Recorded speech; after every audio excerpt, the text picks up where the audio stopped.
భారతదేశ వ్యవసాయ రంగం భారతదేశ వ్యవసాయ రంగాన్ని మనం చూసినట్టయితే భారతదేశ వ్యవసాయ రంగంలో ఏ ఏ కాలాలు ఉన్నాయి, ఎన్ని రకాలైన పంటల విధానాలు ఉన్నాయి, వ్యవసాయ రంగం భారతదేశంలో ఏ విధంగా ఉంది, భారతదేశంలో వ్యవసాయ రంగంపై ఆధారపడి ఎంతమంది ఇప్పటికీ జీవిస్తూ ఉన్నారు, మరి భారతదేశం వ్యవసాయ రంగం అనేది భారతదేశం యొక్క ఆర్థిక వ్యవస్థకు వెన్నుముగ్గా ఏ విధంగా అయ్యింది, అంతేకాకుండా భారతదేశంలో ఎన్ని రకాల పంటల్ని పండించడం జరుగుతుంది, మరి ఆ పంటల విషయంలో ఏ ఏ ప్రాంతాల్లో పండిస్తున్నారు, ఏ ప్రాంతాలు ఈ పంటల విషయంలో ఉత్పత్తి విషయంలో కానీ ఉత్పాదకత విషయంలో కానీ ఈ పంటల విషయంలో భారతదేశంలో ఉన్న వివిధ ప్రాంతాలు,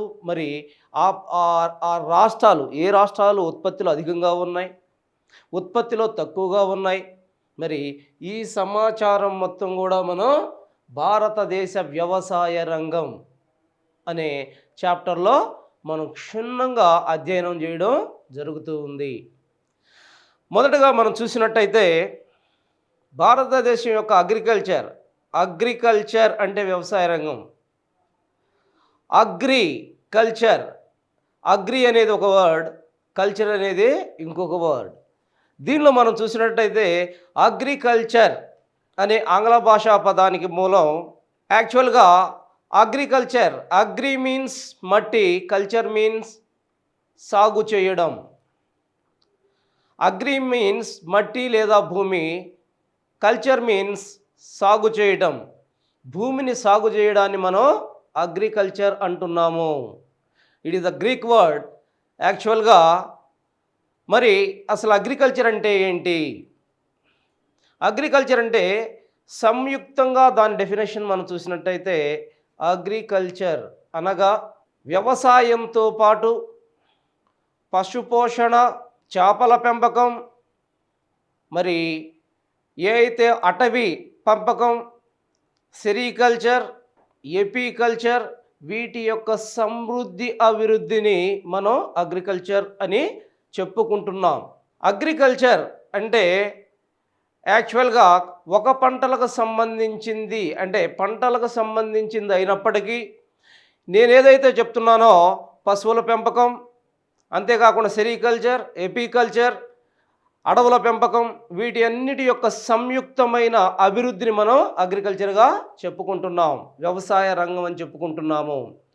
ప్రాచీన కాలం నుంచి చూస్తే భారతదేశంలో వ్యవసాయ రంగం అనేది భారతదేశ ఆర్థిక వ్యవస్థకు వెన్నుముకగా ఉండింది.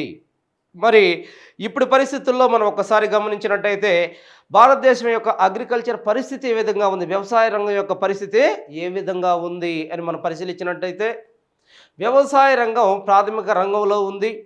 మరి భారతదేశంలో ద్వితీయ రంగం డెవలప్ అయిన తర్వాత భారతదేశంలో ప్రాథమిక రంగం యొక్క ఇంపార్టెన్స్ క్రమేణా తగ్గుతూ వస్తుంది. స్వాతంత్రానంతరం మనం గమనించినట్టయితే ఈ తగ్గుదల అనేది మనకు ప్రస్ఫుటంగా జీడిపిలో మనకి కనిపిస్తూ ఉంది.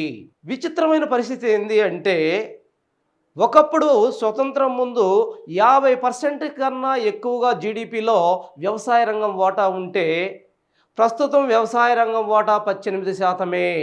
స్వతంత్రానికి పూర్వం ఎంత శాతం మంది జనాభా వ్యవసాయ రంగం మీద ఆధారపడ్డారో ప్రస్తుతం కూడా అటు ఇటుగా అంత శాతం జనాభా వ్యవసాయ రంగం మీద ఆధారపడుతూ ఉన్నారు. అంటే ఇక్కడ ఒక విషయం మీరు గమనించాలి, వ్యవసాయ రంగం మీద ఆధారపడే జనాభాలో పెద్దగా తేడా లేదు, కానీ వ్యవసాయ రంగం జీడిపిలో ఎంతగా ఉంది అనే దాంట్లో తేడా వస్తుంది.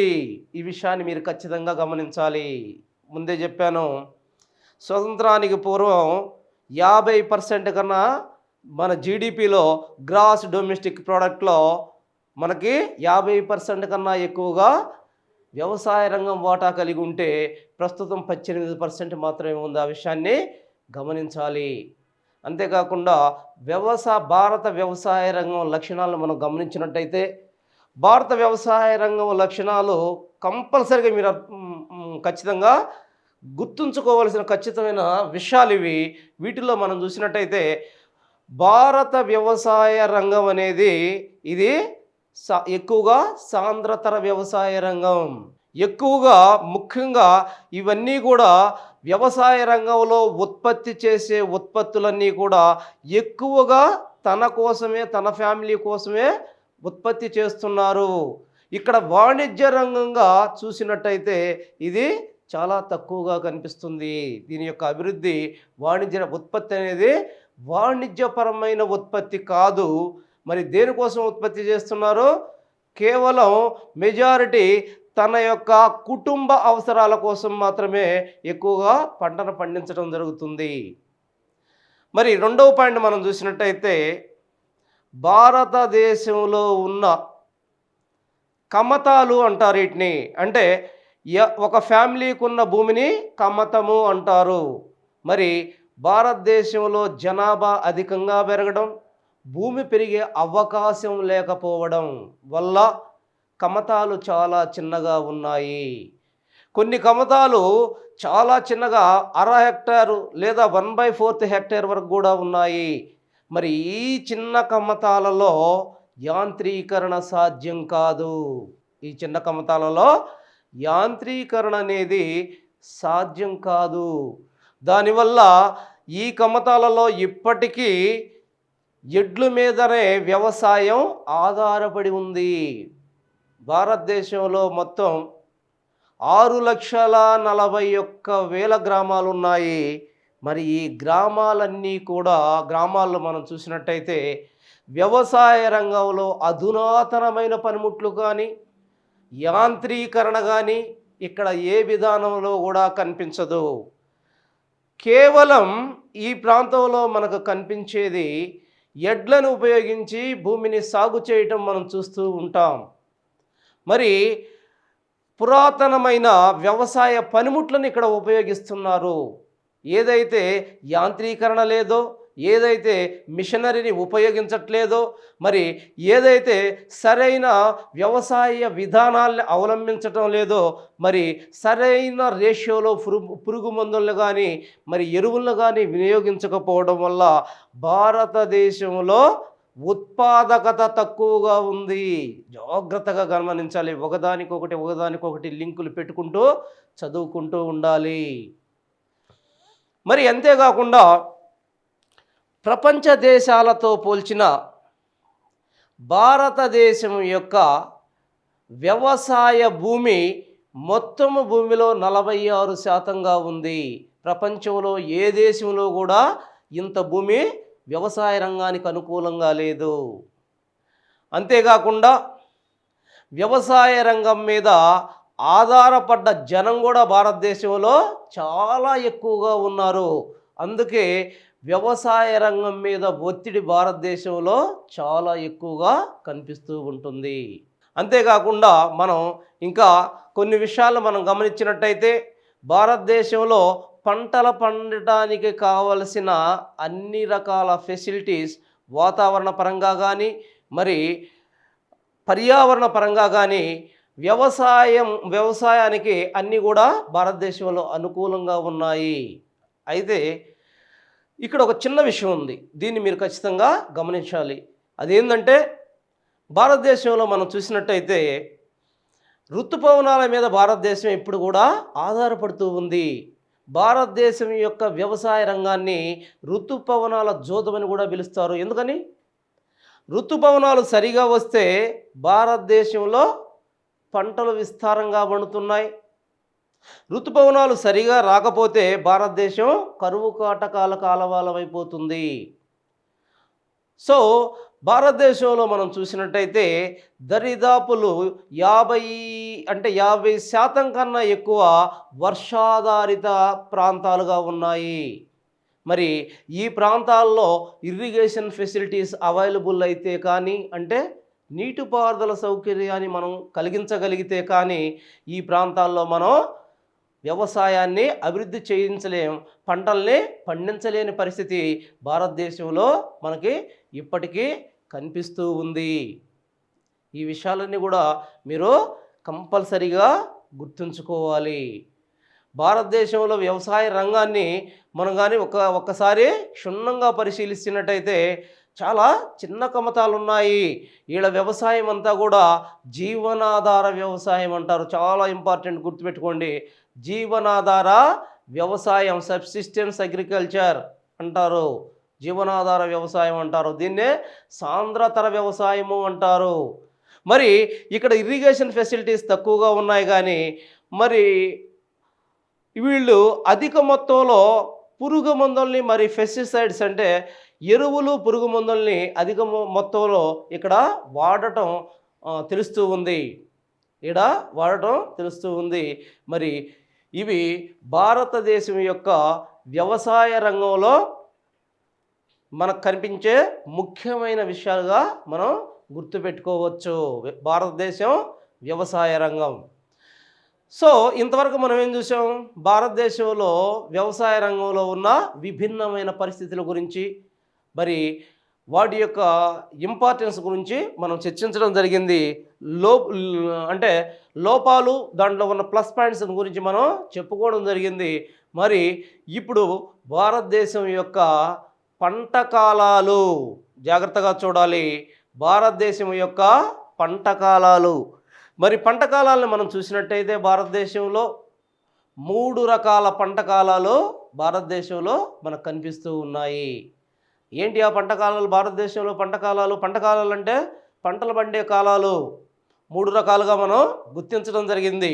ఏంటి ఆ పంట కాలాలు చూసినట్టయితే, మొదటిది ఖరీఫ్ అంటారు, రెండవ దాన్ని రబీ అంటారు, రెండవ కాలాన్ని రబీ అంటారు, మూడవ కాలాన్ని జైద్ కాలము అంటారు. భారతదేశంలో 3 కాలాలు ఉన్నాయి, పంట కాలాలు. వాటిలో మొదటిది ఖరీఫ్, రెండవది రబీ, మూడవది జైద్ కాలం. వీటిలో ఖరీఫ్ అనేది చాలా ఇంపార్టెంట్ కాలంగా చెప్పుకోవచ్చు. ఎందుకని? మెజారిటీ పంటలు ఈ కాలంలోనే పండించబడతాయి. అంతేకాకుండా ఈ కాలము ఏ కాలంతో సమానంగా ఉంటుంది అంటే, ఏదైతే మనం నార్త్ ఈస్టర్న్ అంటే నైరుతి ఋతుపవన కాలం అని చెప్పుకుంటున్నామో అదే కాలాన్ని మనం ఇక్కడ ఖరీఫ్ కాలం అంటాము. నైరుతి ఋతుపవన కాలం ఎప్పుడు? అది చెప్పాలి. నైరుతి ఋతుపవన కాలం ఎప్పుడు? అది June, July, August, September, October 5 నెలలు. June, July, August, September, October ఈ 5 నెలల కాలాన్ని మనం ఖరీఫ్ కాలము అంటున్నాం. ఇది నైరుతి ఋతుపవన కాలంతో పోలి ఉంది కాబట్టి దీన్ని నైరుతి ఋతుపవన కాలం కూడా అని అంటారు. మరి ఈ కాలంలో భారతదేశంలో అధిక మొత్తంలో పంటలు పండించబడతాయి. ముఖ్యంగా చూసినట్టయితే ఏ పంటలు ఈ కాలంలో ఎక్కువగా పండిస్తున్నారు అనేది చాలా ఇంపార్టెంట్. ఒకటి వరి పండిస్తున్నారు, చెరకు, మరి వరి, చెరకు, తర్వాత అనేక రకాలైన పండ్లకు సంబంధించిన పండ్ల తోటలు, అంతేకాకుండా మనం చూసినట్టయితే కూరగాయలు, మరి అనేక రకాలుగా ఉన్న ఖజాన్ అంటే జనుముని పండిస్తున్నారు. ఆ తర్వాత కొన్ని ప్రాంతాల్లో అయితే ప్రత్తిని కూడా పండించడం జరుగుతూ ఉంది. ఈ తర్వాత మొక్కజొన్న, ఈ అన్నిటిని కూడా వీటన్నిటిని కూడా ఖరీఫ్ కాలంలో పండిస్తూ ఉన్నారు. ఆ తర్వాత మనం చూసినట్టయితే ఖరీఫ్ అయిపోయింది, తర్వాత రెండో కాలంగా రబీ అనే కాలాన్ని మనం చెప్పుకోవచ్చు. రబీ కాలాన్ని మనం చూసినట్టయితే రబీ కాలం అనేది 4 నెలల కాలాన్ని రబీ కాలం అంటారు. ఇది శీతాకాలంతో పోలి ఉంది, జాగ్రత్తగా గమనించాలి. శీతాకాలంతో పోలి ఉంది. నవంబర్, డిసెంబర్, జనవరి, ఫిబ్రవరి ఈ 4 నెలల కాలాన్ని మనం రబీ కాలం అంటున్నాం. దీన్నే శీతాకాలం కూడా చెప్పవచ్చు. ఈ కాలంలో కొన్ని ముఖ్యమైన పంటల్ని పండిస్తున్నారు. ముఖ్యంగా పప్పు ధాన్యాలు, నూనె గింజలు ఈ కాలంలో పండించబడతాయి. ఒక్క శనగలు తప్పించి తక్కిన పప్పు ధాన్యాలన్నీ కూడా ఈ కాలంలో మనకి పండించబడుతూ ఉంటాయి. ఆ తర్వాత ముఖ్యంగా గోధుమ, బార్లీ గుర్తుపెట్టుకోండి. ఈ ఇంపార్టెంట్ క్రాప్స్లో మనకి 2 క్రాప్స్ పండింది ఈ కాలంలో. ఒకటి గోధుమ, 2 బార్లీ, 3 పప్పుధాన్యాలు, 4 నూనె గింజలు. పప్పుధాన్యాల్లో శనగలు తప్పించి తక్కిన పప్పుధాన్య రకాలన్నీ కూడా ఈ కాలంలోనే పండించబడతాయి. దీన్నే మనం రబీ కాలము అంటున్నాము. మరి ఈ కాలాల తర్వాత మనం చూసినట్టయితే మనకి జైద్ అనేది ఇంకొక కాలంగా ఉంది. దీన్ని వేసవి కాలంగా కూడా చెప్తారు జైద్ అనే దాన్ని. దీనిలో మనకి మార్చ్, ఏప్రిల్, మే ఈ 3 నెలల్ని గురించి చూసినట్టయితే ఈ 3 నెలలు మనం జైద్ కాలము అంటున్నాము. మరి ఈ జైద్ కాలంలో మనం చూస్తే మన ఇళ్ళ దగ్గర కూడా అనేక రకాల పంటలు ఎండాకాలంలో పండించడం జరుగుతుంది. ముఖ్యంగా కొన్ని రకాల పప్పు ధాన్యాలని ఈ కాలంలో పండిస్తూ ఉన్నారు. ముఖ్యంగా చూసినట్టయితే పెసలు, మినుములు ఇవి ఎప్పుడు కూడా కల్టివేట్ చేస్తూ ఉంటారు ఇళ్ళ దగ్గర. అంతేకాకుండా కొన్ని రకాల కుకుంబేసి రకానికి చెందిన కొన్ని రకాల అంటే పంటలు పండిస్తారు.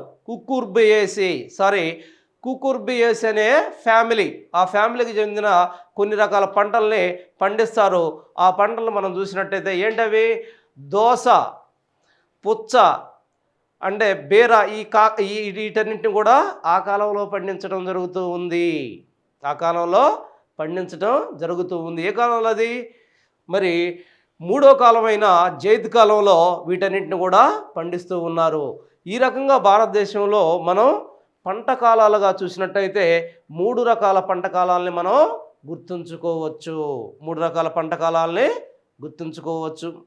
ఆ తర్వాత మనం భారతదేశ వ్యవసాయ విధానాలు చాలా ఇంపార్టెంట్. ఇది మీరు గుర్తుపెట్టుకోవాలి. భారతదేశంలో వ్యవసాయం జరుగుతుంది, బాగానే ఉంది. మరి భారతదేశంలో వ్యవసాయం ఎన్ని రకాలుగా జరుగుతుంది? ఇది చాలా ఇంపార్టెంట్. మరి ఎన్ని రకాల పంటలు ఉన్నాయి? ఈ పంటల్ని ఒక్కొక్క దాన్ని ఒక్కొక్క రకంగా సాగు చేయాలి. అన్నిటినీ ఒకే రకంగా సాగు చేయటం కుదరదు. మరి ఆ రకంగా పంటను బట్టి సాగు చేసే విధానంలో ఎన్ని రకాలుగా సాగు చేయబడుతుంది అనేది చాలా ఇంపార్టెంట్. ఇక్కడ మనం చూసినట్టయితే 5 రకాల సాగు, 6 రకాల రీసెంట్గా ఒక రకం కలిసింది. దీంట్లో 6 రకాల సాగు మనకు కనిపిస్తూ ఉంది. ఇక్కడ మనం చూసినట్టయితే 6 రకాల సాగును మనం ఒకసారి గమనించినట్టయితే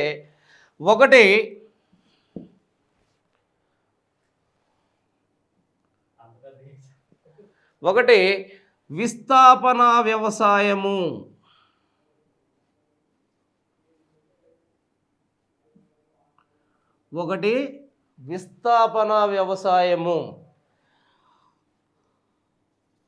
రెండు స్థిర వ్యవసాయము.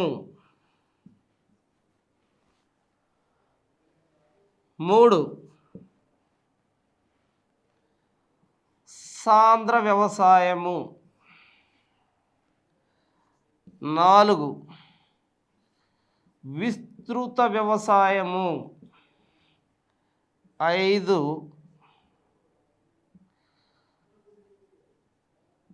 తోట వ్యవసాయము. 6 మిశ్రమ. జాగ్రత్తగా చూడండి. వ్యవసాయం మొత్తం కూడా ఇన్ని రకాలుగా భారతదేశంలో వ్యవసాయ విధానాలు భారతదేశంలో ఎన్ని రకాలుగా ఉన్నాయంటే ఇన్ని రకాలుగా మనకు కనిపిస్తాయి. ఒకటి విస్థాపన వ్యవసాయము. విస్థాపన వ్యవసాయాన్ని ఏమంటారు? విస్థాపన వ్యవసాయాన్ని స్లాష్ బర్న్ వ్యవసాయం అని కూడా అంటారు. మరి విస్థాపన వ్యవసాయం, స్థిర వ్యవసాయం, దీన్ని సెడెంటరీ అగ్రికల్చర్ అంటారు. సాంద్ర వ్యవసాయం సబ్సిస్టెన్స్ అగ్రికల్చర్ అంటారు.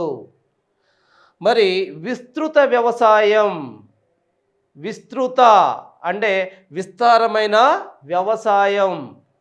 తర్వాత తోట వ్యవసాయం, ప్లాంటేషన్ అగ్రికల్చర్ అంటారు. మిశ్రమ వ్యవసాయము, మిక్స్డ్ అగ్రికల్చర్ అంటారు. మిక్స్డ్ అగ్రికల్చర్ అంటారు. వీటిలో విస్థాపన వ్యవసాయము, దీన్ని అనేక రకాలుగా పిలుస్తున్నారు. విస్థాపన వ్యవసాయం అంటే, ఈ విస్థాపన వ్యవసాయము అనేది అతి ప్రాచీనమైన వ్యవసాయము. అతి ప్రాచీన పద్ధతులను ఉపయోగించి చేసే వ్యవసాయాన్ని మనం విస్థాపన వ్యవసాయం అంటున్నాం. దీనిని ఎవరు చేస్తారు? యాక్చువల్గా ఎవరైతే అడవుల్లో ఉండి మరి కొండ ప్రాంతాల్లో నివసించే వెనుకబాటుకు గురి అయిన గిరిజన ప్రాంతాల్లో జరిగే వ్యవసాయాన్ని భారతదేశంలో విస్థాపన వ్యవసాయంగా మనం పేర్కొంటున్నాం. మరి ఈ విస్థాపన వ్యవసాయం అనేది ఏ రకంగా జరుగుతుంది అని మనం ఒక్కసారి చూసినట్టయితే, ఈ విస్థాపన వ్యవసాయంలో మొదటగా ఈ గిరిజనులకు ఒక అవగాహన అనేది ఉండదు. వాళ్ళకున్న అవగాహనతో ఏదైతే ప్రాంతం చదునుగా ఉంటుందో, కొండ ప్రాంతాల్లో కానీ అటవీ ప్రాంతాల్లో కానీ చదునుగా ఉన్న ప్రాంతాన్ని సెలెక్ట్ చేసుకుంటారు. మరి సెలెక్ట్ చేసుకున్న ఆ ప్రాంతంలో ఉన్న మొక్కలని నరికి వేయటం కానీ కాల్చివేయటం కానీ జరుగుతుంది. దానివల్లే దీన్ని స్లాష్ బర్న్ అగ్రికల్చర్ అంటారు. స్లాష్ బర్న్ అగ్రికల్చర్ అంటారు. మరి దాన్ని కంటిన్యూస్గా కాల్చివేస్తారు. కాల్చివేసిన తర్వాత అక్కడ ఉన్న చిన్న చిన్న మొద్దులన్నిటి కూడా తీసివేస్తారు. ఆ ప్రాంతాన్ని కల్టివేట్ చేస్తారు. అయితే ఏం జరుగుతుంది ఇక్కడ? దాన్ని కల్టివేట్ చేసిన తర్వాత దాన్ని మొత్తం ఇచ్చేస్తారు. కల్టివేట్ చేసిన తర్వాత వారికి దానిలో ఏదైతే ఎరువులు వాడాలనే అవగాహన లేకపోవడం వల్ల కొన్ని సంవత్సరాలు వాడిన తర్వాత దానిలో భూసారం తగ్గిపోతుంది. ఎప్పుడైతే భూసారం తగ్గిపోతుందో ఆ ప్రాంతాన్ని నిర్దాక్షిణ్యంగా వదిలివేసి ఇంకొక ప్రాంతాన్ని పోయేసి ఇంకొక ప్రాంతంలో అదే విధంగా చెట్లని కాల్చివేసి నరికివేసి అదే ప్రాంతాన్ని మళ్ళీ కల్టివేట్ చేయటం జరుగుతుంది. దీనివల్ల భారతదేశంలో అత్యధికంగా అడవులు తరిగిపోతున్నాయి. ఒక పాయింట్. రెండవ పాయింట్, అధిక క్రమక్షయానికి ఇది ఎక్కువగా కారణమవుతుంది. ఈ రెండు విషయాలు ఖచ్చితంగా గుర్తుపెట్టుకోవాలి. భారతదేశంలో జరిగే ఈ వ్యవసాయ విధానం వల్ల జరిగే పరిణామాలు ఏంటంటే, ఆవాసాలు నష్టపోతున్నాయి, అడవులు తరిగిపోతున్నాయి, క్రమక్షయం పెరిగిపోతుంది.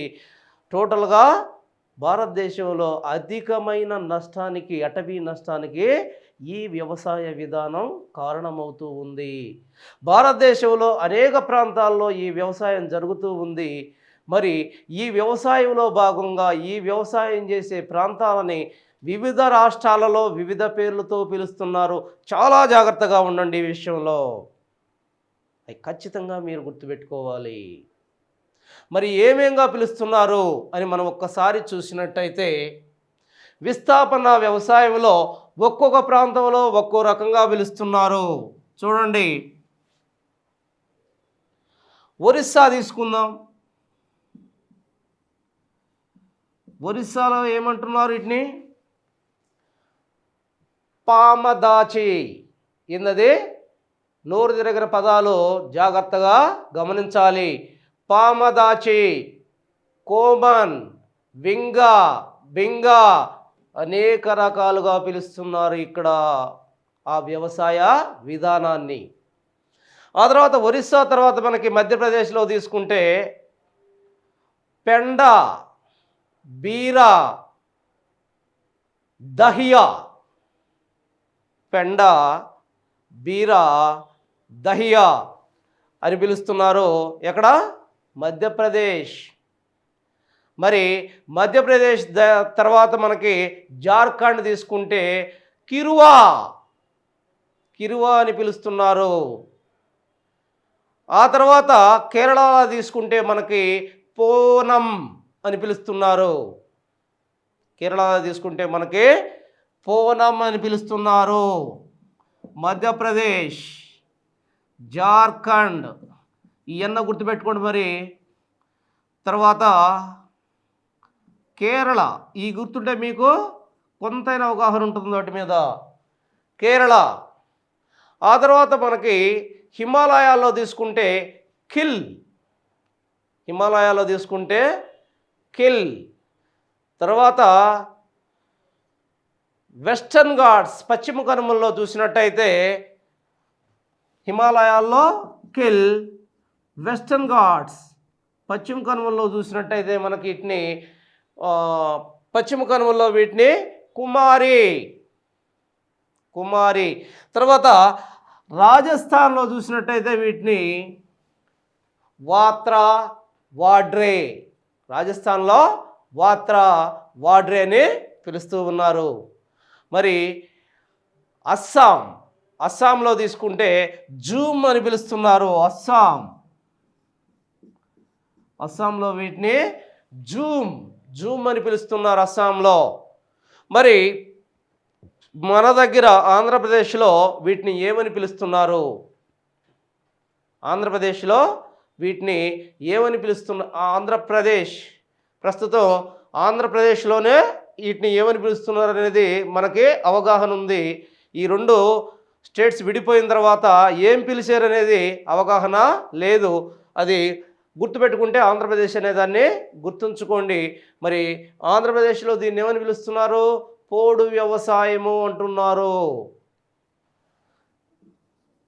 ఆంధ్రప్రదేశ్లో దీన్ని పోడు వ్యవసాయం అంటున్నారు.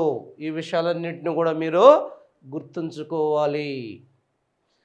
చూడండి, ఒరిస్సాలో పామదాచి, జస్ట్ ఒకటన్నా గుర్తుపెట్టుకోండి. మధ్యప్రదేశ్లో ఏమంటున్నాడు దీన్ని? పెండాబీరా, దహియా. ఆ తర్వాత జార్ఖండ్లో దీన్ని కిరువా. ఆ తర్వాత కేరళలో పోనం. ఆ తర్వాత హిమాచల్ ప్రదేశ్లో దీన్ని కిల్. వెస్ట్ బెంగాల్లో కుమారి. ఆ తర్వాత రాజస్థాన్లో దీన్ని వాత్రా, వాడ్రే. ఆ తర్వాత అస్సాం, అస్సాంలో చూసినట్టయితే జూమ్. మన ఆంధ్రప్రదేశ్ మన రాష్ట్రం విడిపోకముందు దీన్ని ఏమని పిలిచారో? పోడు వ్యవసాయము. సో దీంతో మనకి ఈ విస్థాపన వ్యవసాయం అయిపోయింది. మరి విస్థాపన వ్యవసాయాన్ని స్లాష్ బర్న్ అగ్రికల్చర్ అని కూడా ఎందుకు అంటున్నారు? కాల్చేస్తారు కాబట్టి నిర్దాక్షిణ్యంగా దాన్ని స్లాష్ బర్న్ అగ్రికల్చర్ అంటున్నారు. దీని నిర్మూలన కోసం ప్రభుత్వం అనేక పథకాలని, ఎవరైతే గిరిజనులు ఉన్నారో వాళ్ళకి అనేక పథకాల ద్వారా వాళ్ళని అభివృద్ధి పరచి ఈ యొక్క వ్యవసాయ విధానాన్ని అంటే దీని యొక్క తీవ్రతను తగ్గించడానికి ప్రయత్నిస్తూ ఉంది ప్రభుత్వం. ముఖ్యంగా ప్రతి రాష్ట్రం కూడా ఈ వ్యవసాయ విధానాన్ని నిషేధించాయి. చాలా జాగ్రత్తగా గుర్తుపెట్టుకోవాలి. ప్రతి రాష్ట్రం కూడా ఈ వ్యవసాయ విధానాన్ని నిషేధించాయి. ఒకే ఒక్క రాష్ట్రం తప్పితే. ఏందా రాష్ట్రం అని మనం చూసినట్టయితే ఒరిస్సా రాష్ట్రము. ఏ రాష్ట్రం అది? ఒరిస్సా రాష్ట్రం తప్పితే తక్కినన్ని కూడా దీన్ని నిషేధించాయి. తర్వాత రెండవదిగా మనం చూసినట్టయితే రెండవ వ్యవసాయ విధానము స్థిర వ్యవసాయ విధానము. ఏంటి అసలు స్థిర వ్యవసాయ విధానం అంటే? ఈ వ్యవసాయ విధానంలో మనం చూస్తే ఒక యూనిట్ ల్యాండ్ తీసుకుంటే, యూనిట్ ల్యాండ్ అంటే 1 ఎకరా కానీ 1 హెక్టేర్ కానీ తీసుకున్నట్టయితే ఆ యూనిట్ ల్యాండ్లో ఇటు చూడండి ఒక్కసారి స్థిర వ్యవసాయంలో దీన్ని సెడెంటరీ అగ్రికల్చర్ అంటున్నాం. ఇది యూనిట్ ల్యాండ్. ఈ యూనిట్ ల్యాండ్లో సగభాగాన్ని కల్టివేట్ చేస్తారు, సగభాగాన్ని వదిలివేస్తారు. ఈ భాగాన్ని కల్టివేట్ చేస్తే ఈ భాగాన్ని వదిలివేస్తారు, ఈ భాగాన్ని కల్టివేట్ చేస్తే ఈ భాగాన్ని వదిలివేస్తారు. మరి సగభాగాన్ని వ్యవసాయం చేసిన తర్వాత ఎప్పుడైతే ఈ ప్రాంతంలో దీని యొక్క భూసారం తగ్గిపోతుందో అప్పుడు దీన్ని వదిలి మరలా ఈ ప్రాంతంలో సాగు చేయటం జరుగుతూ ఉంది. ఆ తర్వాత ఈ ప్రాంతంలో భూసారం తగ్గినప్పుడు దీన్ని వదిలి మరలా ఈ ప్రాంతంలో, ఆ తర్వాత ఈ ప్రాంతం ఎప్పుడైతే భూసారాన్ని మళ్ళీ పరిరక్షించుకుంటుందో మరలా దీనిలో సాగు చేయటం జరుగుతూ ఉంటుంది.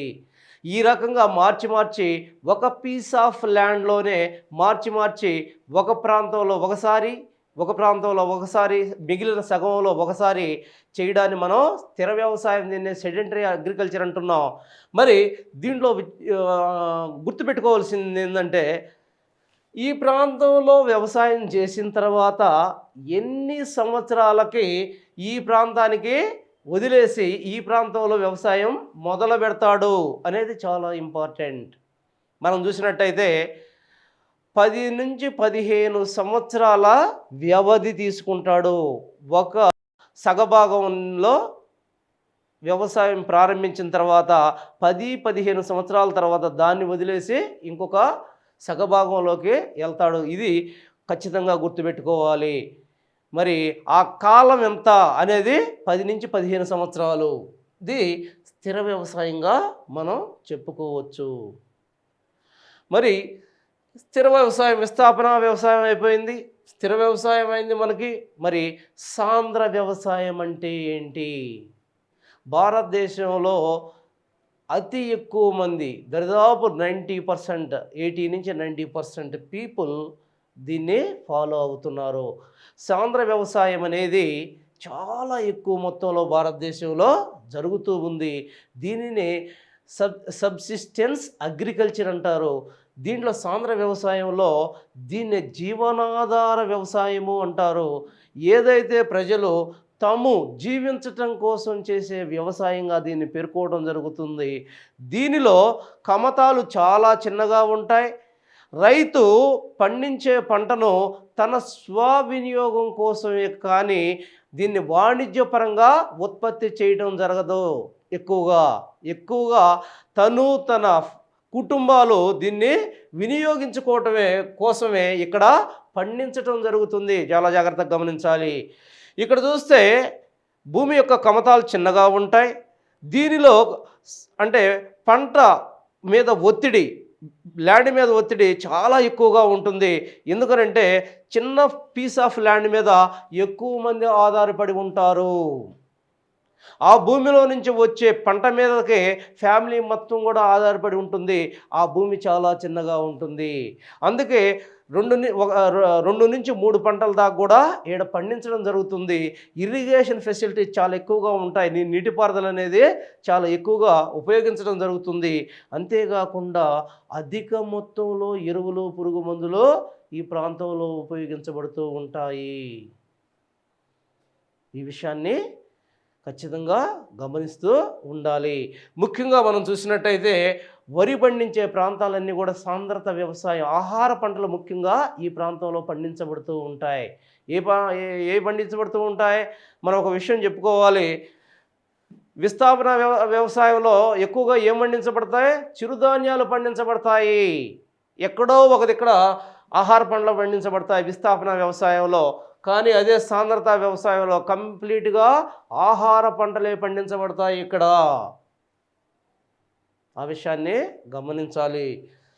ఆ తర్వాత మనం చూసినట్టయితే విస్తృత వ్యవసాయము. ఏంటి విస్తృత వ్యవసాయం అంటే? ఈ విస్తృత వ్యవసాయం భారతదేశంలో పెద్దగా కనిపించదు. ఎందుకని?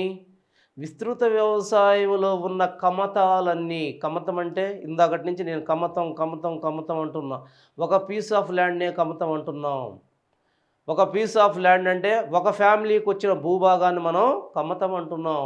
లేదు, మనం కల్టివేట్ చేసే ఒక ప్రాంతాన్ని కమతము అంటున్నాము. మరి విస్తృత వ్యవసాయం మనం చూసినట్టయితే ప్రపంచంలో విస్తృత వ్యవసాయం USA, ఆస్ట్రేలియా ఈ దేశాల్లో చాలా ఎక్కువగా కనిపిస్తుంది.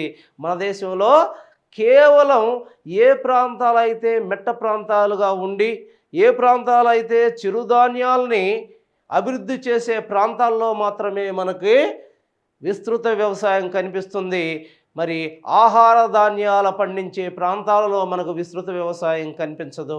కానీ అభివృద్ధి చెందిన USA, ఆస్ట్రేలియా వంటి దేశాల్లో విస్తృత వ్యవసాయం మనకి ఆహార పంటల విషయాల్లో కూడా కనిపిస్తూ ఉంది. ఈ విషయాన్ని మీరు ఖచ్చితంగా గమనించాలి. మరి విస్తృత వ్యవసాయం, ఇప్పుడు దాకా చెప్పుకున్న దానికి విస్తృత వ్యవసాయం అంటే ఒక కమతం కొన్ని వందల హెక్టేర్ల మేర విస్తరించి ఉంటేదాన్నే అటువంటి దాంట్లో చేసే వ్యవసాయాన్ని విస్తృత వ్యవసాయం అంటారు. అంటే దీని యొక్క ముఖ్య లక్షణం అధిక పెద్ద కమతాలు ఉంటాయి. మరి ఆ పెద్ద కమతాలలో యాంత్రీకరణ ద్వారా మాత్రమే వ్యవసాయం చేసే వీలుంటుంది. అధునాతనమైన పద్ధతులను ఉపయోగించి వ్యవసాయం చేయడం జరుగుతుంది. కేవలం యంత్రాల ద్వారానే ఇక్కడ వ్యవసాయం జరగటం సాధ్యమవుతుంది. మరి ఆ రకమైన వ్యవసాయ విధానాలు భారతదేశంలో కొన్ని ప్రాంతాల్లో కొద్దిగా మాత్రమే మనకు కనిపిస్తాయి. అది కూడా పూర్తిగా వాటిని విస్తృత వ్యవసాయం అనలేము. కొంచెం విస్తృత వ్యవసాయాన్ని పోలిన వ్యవసాయం భారతదేశంలో చిరుధాన్యాల విషయంలో జరుగుతుంది. వాడు చాలాసార్లు ఈ క్వశ్చన్ అడిగాడు. ఏ ప్రాంతాలలో విస్తృత వ్యవసాయం భారతదేశంలో మనకు కనిపిస్తుంది? చిరుధాన్యాలను పండించే ప్రాంతాల్లోనే కనిపిస్తుంది. ఎందుకని? మెట్ట భూముల్లో ఒక 50-60 ఎకరాలు ప్రతి ఒక్కడికి, అంటే కొంచెం మోతుబరికి 50-60 ఎకరాలు ఉంటాయి. ఆ 50-60 ఎకరాల్లో వాడు కొంచెం విస్తృత వ్యవసాయం చేసే అవకాశం ఉంటుంది. సో 5 తోట వ్యవసాయము. ఏంటి తోట వ్యవసాయం అంటే? ఇది అతిపెద్ద ప్రాంతాలలో ఒక ఎస్టేట్ రూపంలో జరుగుతుంది. ఒక పద్ధతి ప్రకారం ఒక ప్రణాళికాబద్ధమైన వ్యవసాయ విధానాన్ని ఏమంటారు? తోట వ్యవసాయం. దీన్నే ప్లాంటేషన్ అగ్రికల్చర్ అంటారు. ఇదే విస్తృతమైన వ్యవసాయంగా, తోట వ్యవసాయంగా లేదా ప్లాంటేషన్ వ్యవసాయంగా మనం చెప్పుకోవచ్చు. దీనిలో ఒక హైరార్కీ కనిపిస్తుంది మనకి. అక్కడుండే ఒక వ్యవస్థీకృతమైన వ్యవసాయ విధానం మనకు కనిపిస్తూ ఉంది. ఆ ప్రాంతాల్లో మనం చూసినట్టయితే అక్కడున్న కూలీల మీద ఉన్న కొంతమంది మేనేజర్స్, ఆ మేనేజర్స్ మీద ఉన్న ఆఫీసర్స్, ఈ సిస్టమ్ మొత్తం కూడా ఈ తోట వ్యవసాయంలో మనకు కనిపిస్తూ ఉంది. తోట చుట్టూ కూడా ఒక ఫెన్సింగ్ వేయబడి ఉంటుంది. పెద్ద మొత్తంలో ఉన్న తోట చుట్టూ ఎస్టేట్ రూపంలో ఫెన్సింగ్ వేయబడి ఉంటుంది. దీనికి ఉన్న ముఖ్య లక్షణాలు ఏంటంటే, సరైన అధిక మొత్తంలో క్యాపిటల్ ఉండాలి, మూలధనం ఉండాలి. 2 సరైన రహదారీ వ్యవస్థ ఉండాలి. 3 సరైన ఎస్టేట్లని కట్టి ఉండాలి లోపల. 3 ఈ ప్రాంతంలో ఏర్పడిన పదార్థాన్ని ప్రాసెసింగ్ అంటే శుద్ధి చేసే, ప్రాసెసింగ్ మీన్స్ శుద్ధి చేసే ఫ్యాక్టరీస్ కూడా ఈ ప్రాంతంలో కలిగి ఉండాలి. అంతేకాకుండా విద్యుత్ సౌకర్యాలు కూడా ఈ ప్రాంతంలో కలిగి ఉండాలి. మరి ఇవి తోట వ్యవసాయం చేయడానికి అనుకూలమైన ప్రాంతాలుగా మనం గుర్తించవచ్చు. మరి వీటిని కానీ మనం చూసినట్టయితే, ఈ తోట వ్యవసాయాన్ని మనం చూసినట్టయితే 19వ శతాబ్దంలో ముఖ్యంగా ఆంగ్లేయులు ఎప్పుడైతే భారతదేశం వచ్చారో వాళ్ళు ఈ తోట వ్యవసాయాన్ని ప్రారంభించడం జరిగింది. ముఖ్యంగా ఈ తోట వ్యవసాయంలో వేటిని పండిస్తారు? పానీయ పంటలను పండిస్తారు. కాఫీ, రబ్బరు, కొబ్బరి, అరటి, టీ, ఇవన్నిటిని కూడా వీటి తోట వ్యవసాయంలో భాగంగా పండించడం జరుగుతూ ఉంది. ఆ తర్వాత మనం చూసినట్టయితే మిశ్రమ వ్యవసాయము.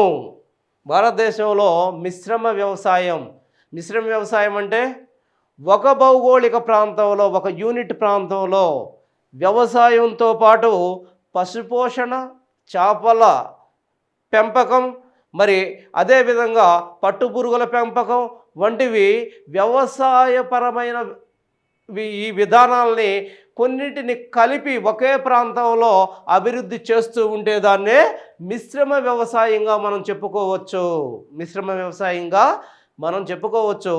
భారతదేశంలో ఆ వ్యవసాయ అభివృద్ధి కోసం భారత ప్రభుత్వం కింది రెవల్యూషన్స్ని స్టార్ట్ చేసింది. దీన్ని విప్లవాలు అంటారు. విప్లవం లేదా రెవల్యూషన్స్గా మనం చెప్పుకోవచ్చు. ఇక్కడ దాకా మీకు అయిపోయింది. ఇంకా భారతదేశంలో వ్యవసాయ విధానాలను మనం చూసాం. విస్థాపన వ్యవసాయం అన్నాం, స్థిర వ్యవసాయం అన్నాం, సాంద్ర వ్యవసాయం అన్నాం, విస్తృత వ్యవసాయం అన్నాం, తోట వ్యవసాయం అన్నాం, మిశ్రమ వ్యవసాయం అన్నాం. వీటిని గురించి కాలంకుశంగా మనం చర్చించడం జరిగింది. ఆ తర్వాత భారతదేశంలో వ్యవసాయాన్ని అభివృద్ధి చేసే దానిలో భాగంగా కొన్ని రకాల విప్లవాలను స్టార్ట్ చేసింది. వీటిని రెవల్యూషన్స్ అంటున్నాము. ఏంటి ఆ రెవల్యూషన్స్ అని మనం చూసినట్టయితే, ముఖ్యంగా ఈ రెవల్యూషన్స్లో మనం చూసినట్టయితే దీన్ని రెయిన్బో రెవల్యూషన్ అంటారు. భారతదేశంలో ప్రభుత్వం స్టార్ట్ చేసిన రెవల్యూషన్ని రెయిన్బో రెవల్యూషన్. ఏంటి ఈ రెయిన్బో రెవల్యూషన్ అంటే? మొదటగా స్టార్ట్ చేసిన రెవల్యూషన్ గుర్తుపెట్టుకోండి. మొదట స్టార్ట్ చేసిన రెవల్యూషన్ ఏంటి మనకి? గ్రీన్ రెవల్యూషన్, హరిత విప్లవము. హరిత విప్లవం, దీన్ని హరిత విప్లవం అంటున్నాము. హరిత విప్లవంలో మనం చూసినట్టయితే ఏంటి హరిత విప్లవం అంటే? హరిత విప్లవం, గ్రీన్ రెవల్యూషన్ అంటున్నాం.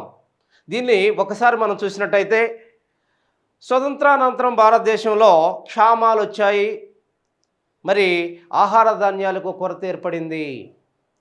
ఎప్పుడైతే ఆహార ధాన్యాలకు కొరత ఏర్పడిందో భారతదేశం అమెరికా లాంటి అగ్రరాజ్యాల మీద తన ఆహారం కోసం ఆధారపడటం స్టార్ట్ అయింది. మరి ఫీట్ ఇంటిలో భాగంగా భారతదేశానికి అమెరికా అధిక మొత్తంలో మరి ధాన్యాన్ని, ముఖ్యంగా గోధుమ ధాన్యాన్ని ఎక్స్పోర్ట్ చేయటం స్టార్ట్ అయింది. ఒక అగ్రరాజ్యంగా, ఒక అలీన దేశంగా ఉన్న భారతదేశం ఇంకో ఆహార ధాన్యాల కోసం ఇంకొక దేశం మీద ఆధారపడటం అనేది బాగలేదనే ఉద్దేశంతో భారతదేశంలో మొట్టమొదటిగా స్వతంత్రానంతరం 1960లో మొట్టమొదటిగా భారతదేశంలో ఈ గ్రీన్ రెవల్యూషన్ని స్టార్ట్ చేయటం జరిగింది.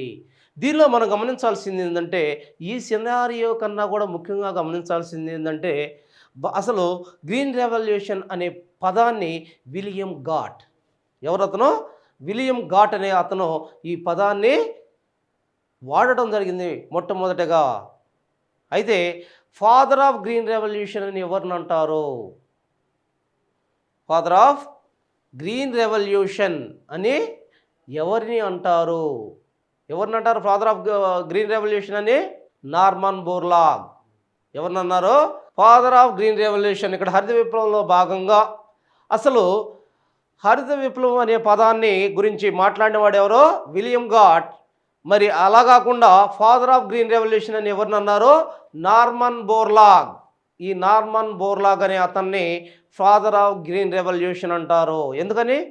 మరి ఈ గ్రీన్ రెవల్యూషన్ని అభివృద్ధి పరిచినోడు, దాన్ని ఒక వెలుగులోకి తెచ్చినోడు నార్మన్ బోర్లాగ్ కాబట్టి అతన్ని ఫాదర్ ఆఫ్ గ్రీన్ రెవల్యూషన్ అంటారు. మరి ఆ తర్వాత కాలంలో భారతదేశానికి అదే రకమైన విప్లవాన్ని తీసుకొచ్చి తద్వారా భారతదేశంలో మరి ఆహార ధాన్యాల ఉత్పత్తిని అభివృద్ధి పరచాలని, తద్వారా ఈ అంటే భారతదేశంలో న్యూట్రియంట్స్ లేక ఇబ్బంది పడుతున్న ఈ పరిస్థితి నుంచి భారత ప్రజల్ని కాపాడాలనే ఉద్దేశంతో మొట్టమొదటిగా ఎంఎస్ స్వామినాథన్ ఆధ్వర్యంలో మొట్టమొదటిగా భారతదేశంలోకి ఈ విప్లవం తీసుకురాబడింది. ఇక్కడ కొన్ని విషయాలు గమనించాలి. చాలా రీసెంట్గా మరి చాలా ప్రశాంతంగా దీన్ని గురించి మనం చర్చించాల్సిన అవసరం ఉంది. అన్ని విషయాలు కాకుండా ముఖ్యంగా దీన్ని భారతదేశంలో ఏ పంటల్లో తీసుకున్నారు, చాలా ఇంపార్టెంట్ ఇది. ఆ తర్వాత ఏ ఏ ప్రాంతాల్లో తీసుకోవటం జరిగింది, చాలా ఇంపార్టెంట్ ఇది. మరి ఏ ఏ ప్రాంతాల్లో తీసుకున్నారు దీన్ని? పంజాబ్, ఎక్కడైతే ఇరిగేషన్ ఫెసిలిటీస్ అవైలబిలిటీ ఉన్నాయో, నీటిపారుదల బాగుందో, ఏ ప్రాంతాల్లో ఆల్రెడీ వ్యవసాయ రంగం అభివృద్ధి చెంది ఉందో ఆ ప్రాంతాల్లోనే గ్రీన్ రెవల్యూషన్ని తీసుకున్నారు. 2, ఈ ప్రాంతాలలో మరి గ్రీన్ రెవల్యూషన్లో భాగంగా అధిక ఉత్పత్తి వంగడాలను తయారు చేసి హైబ్రిడ్స్ అంటారు వాటిని, ఆ హైబ్రిడ్స్ని తయారు చేయడం జరిగింది. 3, అధిక మొత్తంలో కొత్త రకాల ఎరువులు, పురుగు మందుల్ని తయారు చేయడం కూడా జరిగింది. అంతేకాకుండా రైతులకు, ఆ ప్రాంతాల్లో ఉన్న రైతులకు కావలసిన అన్ని రకాల ఫెసిలిటీస్ అంటే అనేక రుణాలని, వాళ్ళకు కావాల్సిన సబ్సిడీలని అన్నిటినీ ఇచ్చి వాళ్ళని ప్రోత్సహించడం జరిగింది. మరి మెకనైజేషన్, ఏదైతే మెకనైజేషన్ ఉందో అంటే అధునాతన పరికరాలని, యాంత్రీకరణని కూడా అక్కడ ప్రవేశపెట్టడం జరిగింది. ఇదే గ్రీన్ రెవల్యూషన్ అంటే. మరి దీన్నే గ్రీన్ రెవల్యూషన్గా మనం చెప్పుకుంటున్నాం. మరి ఈ గ్రీన్ రెవల్యూషన్ మనం ఏమన్నాం, కొన్ని ప్రాంతాలకే పరిమితమైన, జాగ్రత్తగా గమనించాలి. కొన్ని ప్రాంతాలకే. ఏ ప్రాంతాలవి? పంజాబ్, హర్యానా, బీహార్, తర్వాత వెస్టర్న్ ఉత్తరప్రదేశ్. అంతేకాకుండా మనకి దక్షిణంగా వస్తే మన కృష్ణా, గోదావరి ప్రాంతాలు, కావేరీ ప్రాంతాలకు మాత్రమే ఇది పరిమితమయ్యింది. కావేరీ ప్రాంతాలకు మాత్రమే ఇది పరిమితమయ్యింది. మరి తక్కిన ప్రాంతాల్లో దీన్ని తీసుకోవటం జరగలేదు. ఆ తర్వాత ఇంకో పాయింట్ గుర్తించాలి. ఏ పంటల్లో దీన్ని తీసుకున్నారు? కేవలం ఆహార పంటల్లోనే తీసుకున్నారు. తక్కిన పంటల్ని వదిలివేశారు. ముఖ్యంగా పప్పు దినుసులు, నూనె గింజల విషయంలో కంప్లీట్గా గ్రీన్ రెవల్యూషన్ని అవాయిడ్ చేయడం జరిగింది. దీంతో మరి బాగానే ఉంది, గ్రీన్ రెవల్యూషన్ తీసుకొచ్చాం. ఉత్పత్తి, ఉత్పాదకత గణనీయంగా పెరిగాయి. భారతదేశంలో ఉన్న అనేక ప్రజలు, ఏ ప్రజలైతే ఆకలితో అల్లాడారో వాళ్ళందరూ కూడా ఫుడ్ సప్లై సరిగా జరిగింది. అందరూ ఆహార ధాన్యాలు సమృద్ధిగా లభించాయి ప్రతి ఒక్కరికి కూడా. కానీ దీనివల్ల జరిగిన పరిణామాలు ఏంటి? జాగ్రత్తగా గమనించాలి. ఈ పరిణామాల్ని ఏ విధంగా అయినా క్వశ్చన్ అడుగుతాడు. ఏం జరిగింది దీనివల్ల? అంతరాలు పెరిగాయి, రీజనల్ అంతరాలు పెరిగాయి. అంతేకాకుండా పేద గొప్ప మధ్య వ్యత్యాసాలు పెరిగాయి. మరి ప్రాంతీయ విభిన్నతలు పెరిగాయి. ఎందుకని? కొన్ని ప్రాంతాల్లోనే దీన్ని అభివృద్ధి చేయడం వల్ల ఆ ప్రాంతాల్లో అభివృద్ధి గణనీయంగా పెరిగింది. ఏ ప్రాంతాల్లో అయితే గ్రీన్ రెవల్యూషన్ స్టార్ట్ చేయలేదో ఆ ప్రాంతాల్లో గణనీయంగా తగ్గింది, ఈ వ్యత్యాసం పెరిగింది. అంతేకాకుండా ఇది కొన్ని క్రాప్స్కి మాత్రమే, పంటలకు మాత్రమే ఇది రిస్ట్రిక్ట్ అయింది.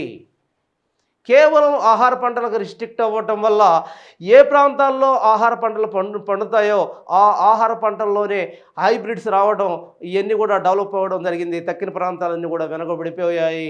దీనివల్ల భారతదేశంలో రీజనల్ డిస్పారిటీస్ స్టార్ట్ అయ్యాయి. ఈ విషయాన్ని గమనించాలి.